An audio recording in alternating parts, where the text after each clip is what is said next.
Error. Subscription ended. Reason. You are broke. Bitch. Damn. I still need to level Machinist 2. Well, with my go-to game out of commission, I guess it's time to work on another video. Alright, what to play? How about Dog Pet? Nah, there's nothing much to do besides petting dogs. Sonic Adventure 2? Ugh, that game gives me motion sickness. Jet Set Radio? Nah, that's the next video.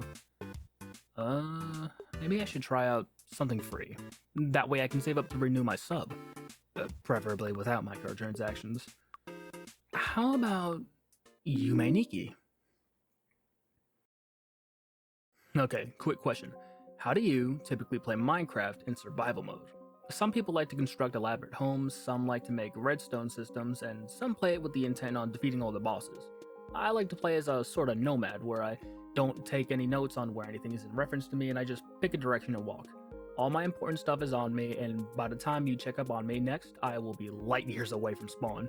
And if I die, oh well, just time to start again. I always love to explore in big open games, just to see what's over that next horizon. So Yume Nikki then should be my dream game. No, literally, Yume Nikki is a game about exploring dreams. You play as this kid, Madatsuki, and she doesn't want to leave her apartment because...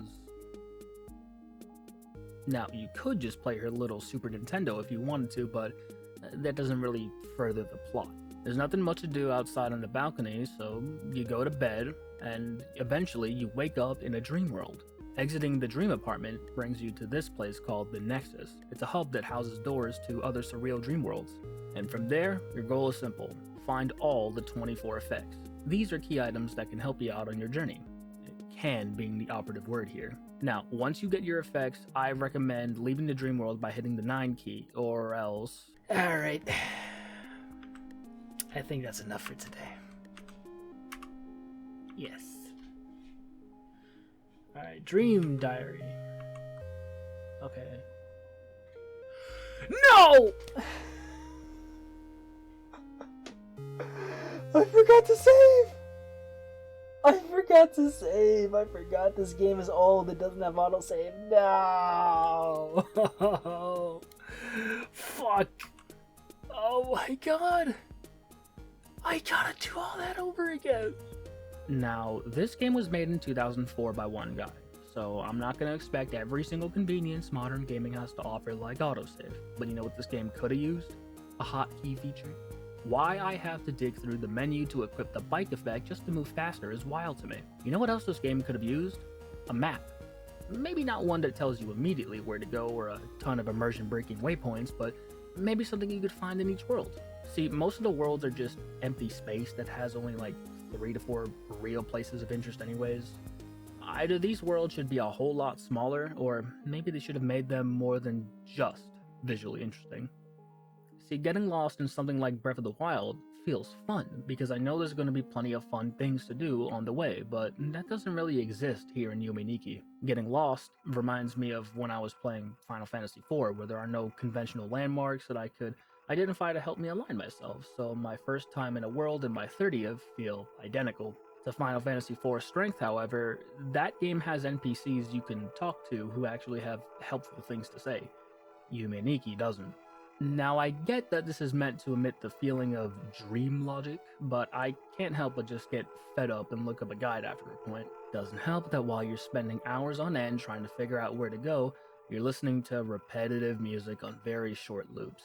If you decide to try this game out, do yourself a favor and maybe turn the volume down after you get tired after the music for a bit.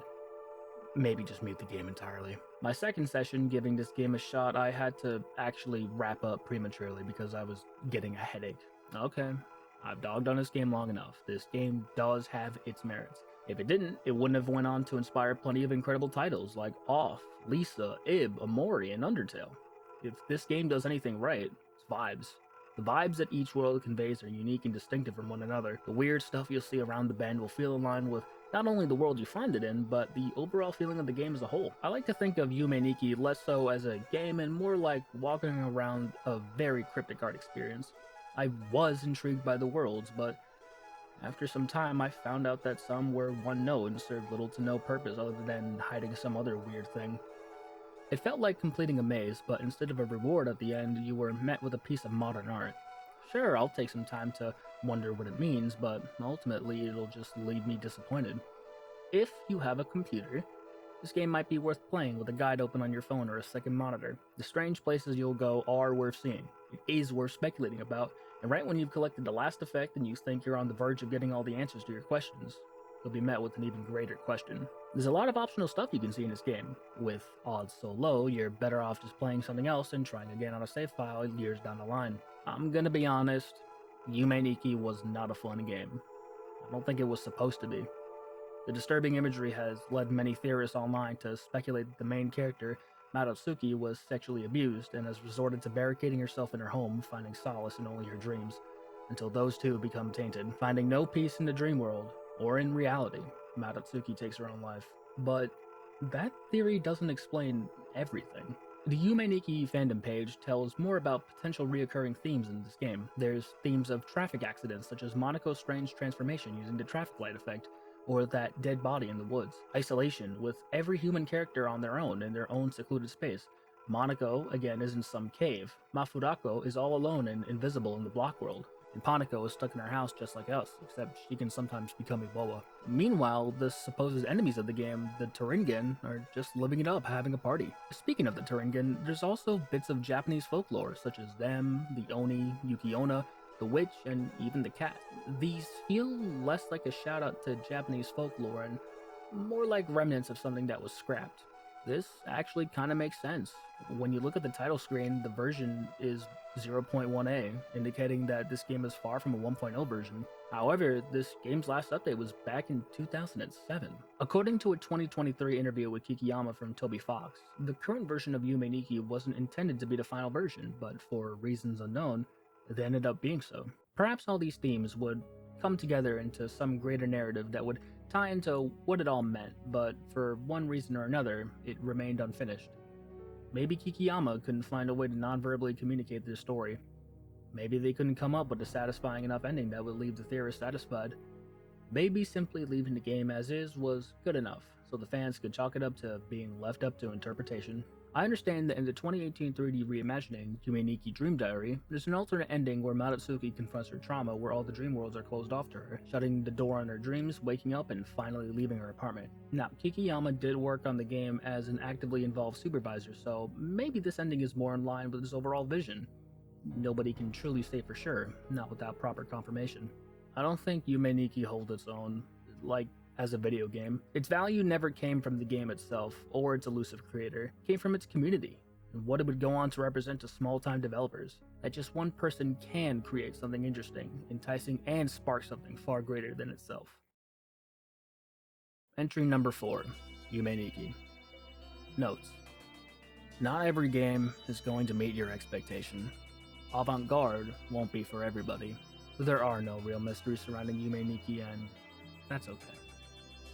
I hope I didn't annoy anyone by being so critical. I know that this game has some very passionate fans, and I honestly prefer when I can hype up a game I enjoy instead of just picking apart something I don't. These videos are meant to catalog my personal takes and biases towards games, and never to try and act as the objective lens in which to view anything. I know it had an impact on many, and I cannot stress what it managed to inspire in its wake.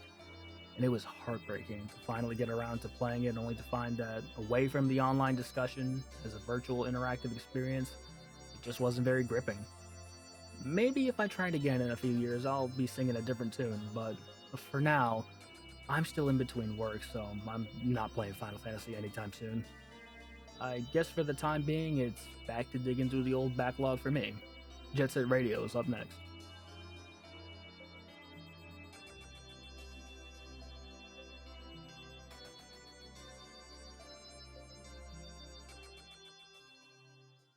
If Kikiyama ever drops a proper update, I will be the first in line to eat my words. You can believe that.